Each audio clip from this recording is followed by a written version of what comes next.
¿Te habló de algún sitio en el que le gustara estar o en el que se sentía a gusto? Bueno, tenía idealizado un sitio donde iba a pescar con su hermano. ¿Dónde? En Morata de Tajuña.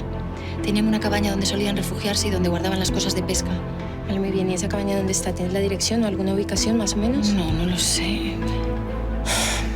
Bueno, de todas formas no pasa nada. Esta información nos ha servido de gran ayuda, de verdad. Pero si se te ocurre cualquier cosa, por favor, llámame y dímelo, ¿vale? Claro, claro, claro. Te quiero. Oye, ten mucho cuidado.